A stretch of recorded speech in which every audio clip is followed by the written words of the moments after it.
Baiklah, Assalamualaikum warahmatullahi wabarakatuh. Saya Siska Safira dengan NIM C1 Channel 21208. Nah, di sini saya akan menjelaskan mengenai latar belakang dan juga permasalahan penelitian. Di bawah dosen pengampu Bapak Dr. Wirmi Eka Putra, SE, MSI. Nah, pada pertemuan video kali ini kita akan membahas mengenai yang pertama adalah latar belakang dari penelitian, yang kedua hal yang harus ada dalam penelitian, yang ketiga langkah pembuatan latar belakang, yang keempat identifikasi, penentuan, dan juga perumusan dari masalah. Nah, yang pertama ialah pengertian latar belakang masalah dan juga latar belakang penelitian. Nah, latar belakang masalah dimaksudkan untuk menjelaskan mengapa alasan yang diteliti itu penting. Nah, dilihat dari segi profesi peneliti dan juga pengembangan ilmu kepentingan pembangunan. Nah, hal ini diungkapkan oleh Sudaryono dalam bukunya pada halaman 102 yang diterbitkan tahun 2017. Nah, latar belakang mengidentifikasikan dan juga menggambarkan sejarah dan juga sifat dan juga masalah penelitian yang didefinisikan dengan baik dengan mengacu pada literatur yang ada atau fakta yang ada. Nah, sedangkan latar belakang masalah penelitian atau research background adalah bagian pertama dan sangat penting dalam menyusun tulisan ilmiah, baik dalam bentuk paper ataupun tesis. Nah, latar belakang masalah penelitian menjelaskan secara lengkap topik ataupun subject area dalam penelitian, masalah penelitian yang kita pilih dan mengapa kita memilih topik tersebut.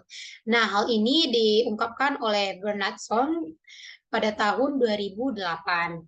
Nah, latar belakang masalah merupakan informasi yang tersusun secara sistematis berkenaan dengan fenomena dan juga masalah problematik yang menarik untuk diteliti. Nah, masalah yang terjadi saat harapan ideal akan sesuatu hal tidak akan sama dengan realitanya. Tidak semua masalah adalah fenomena dan menarik. Nah, masalah yang fenomenal merupakan saat menjadi perhatian banyak orang dan juga dibicarakan oleh berbagai kalangan masyarakat. Nah, hal yang harus ada pada latar belakang ialah yang pertama ada faktor-faktor apa saja yang menjadi perhatian untuk dijadikan suatu latar belakang. Nah, itulah yang disebut dengan latar belakang faktual atau identifikasi masalah yang relevan. Yang kedua ialah informasi kasus, baik secara langsung maupun tidak langsung, lewat pengamatan di masyarakat maupun lewat buku-buku ataupun referensi hasil-hasil penelitian jenis lain. Hal tersebut disebut dengan latar belakang teoritis. Yang ketiga ialah tonggak problematik. Nah, yang berisi berbagai persoalan yang akan dijawab di bab-bab selanjutnya, di mana latar belakang memberi alur berpikir sehingga mempermudahkan peneliti untuk mensistematisir persoalan yang ingin dibicarakan atau yang ingin dipecahkan. Nah, selanjutnya ialah langkah-langkah pembuatan latar belakang masalah. Yang pertama, kita harus mendeskripsikan topik penelitian. Maksudnya, menjelaskan secara detail apa topik penelitian yang dipilih. Dari sekian banyak topik yang tersedia, maka mahasiswa harus bisa menjelaskan mengapa memilih topik tersebut. Nah, alasan kuat bagi mahasiswa akhirnya memutuskan memilih meneliti objek dari topik yang ada. Menjelaskan topik bisa mulai dari penulisan mengapa variabel tersebut dipilih. Misalkan, mahasiswa memilih variabel tentang perilaku konsumen terhadap kepuasan. Yang kedua ialah temukan fenomenanya dengan cara membuat latar belakang perlu didasarkan oleh fenomena yang terjadi di lapangan. Fenomena tersebut akan digunakan sebagai akar permasalahan yang dibahas di latar belakang. Nah, seorang mahasiswa perlu mengadakan kepekaan agar bisa menemukan fenomena tersebut. Nah, yang dimaksudkan dengan fenomena ialah sesuatu yang terjadi di lingkungan sekitar. Yang ketiga ialah mengidentifikasi masalah. Selanjutnya, kita perlu mengidentifikasi masalah apa yang ada pada topik penelitian yang kita pilih. Nah, jangan sampai kita memilih objek yang tidak memiliki masalah. Sebuah objek bisa dikatakan sedangkan memiliki masalah saat ada sesuatu yang terjadi. Misalnya adanya penurunan penjualan sepatu olahraga di perusahaan X. Nah, masalah di sini ialah penurunan penjualan. Maka itulah yang akan kita pecahkan. Yang keempat ialah fokus hanya pada satu masalah, di mana maksudnya terkadang kita sebagai mahasiswa belum paham bahwa dalam menyusun skripsi hanya perlu fokus sama satu masalah. Nah, masalah tersebut harus menjadi hal yang diperhatikan bagaimana cara memecahkannya. Sehingga salah satu masalah tersebut juga perlu diurus secara benar agar penyusunan latar belakang bisa bekerja atau bisa mudah dikerjakan. Nah, yang kelima ialah kumpulkan penelitian sebelumnya. Maksudnya, pada skripsi yang dibuat haruslah didukung oleh penelitian sebelumnya. Penelitian sebelumnya perlu ada latar belakang yang disusun. Penelitian sebelumnya dituliskan berdasarkan jurnal, artikel yang dipercaya. Nah, jika seseorang mahasiswa rajin membaca jurnal ataupun buku-buku yang terkait, maka dengan topik yang dipilih, maka penulisan latar belakang akan semakin mudah. Yang keenam ialah mencari dukungan berdasarkan teori ahli. Maksudnya, seorang mahasiswa tidak bisa menulis secara bebas tentang isi dari skripsinya, termasuk latar belakang dan juga lain-lainnya. Nah, mahasiswa perlu mencantum teori para ahli sebagai pendukung dari setiap kalimat yang tertulis.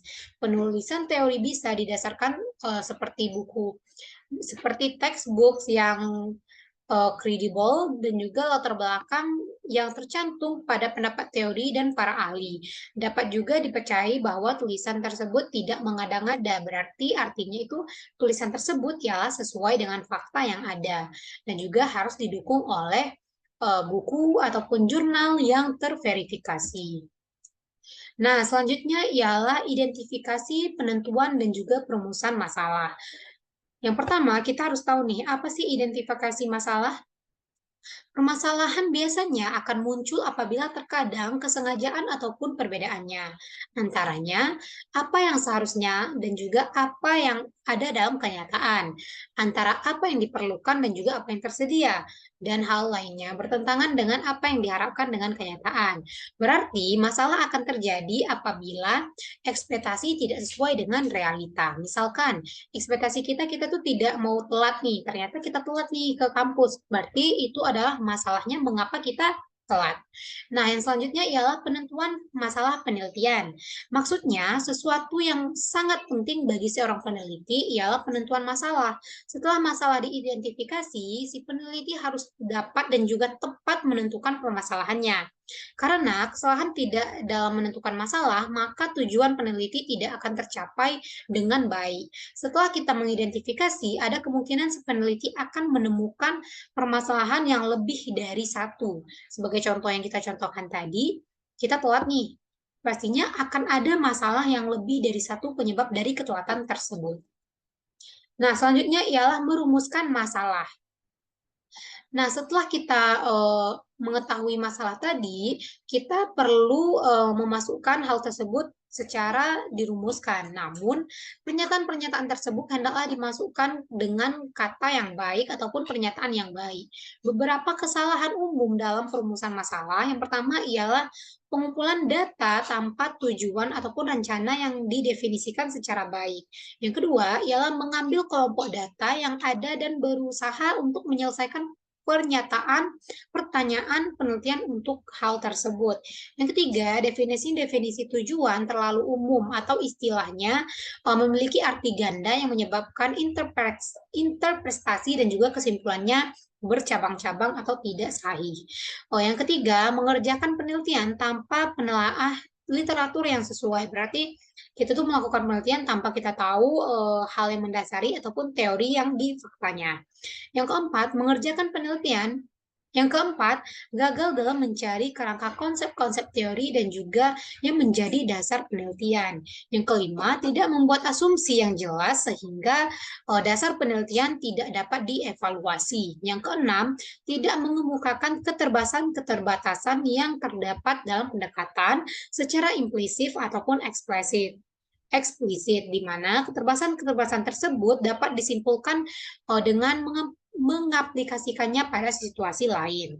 Yang keenam ialah tidak mengantisipasi hipotesis yang alternatif.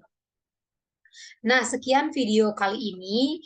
Jika ada kesalahan, mohon dimaafkan. Cukup sekian, terima kasih. Assalamualaikum warahmatullahi wabarakatuh.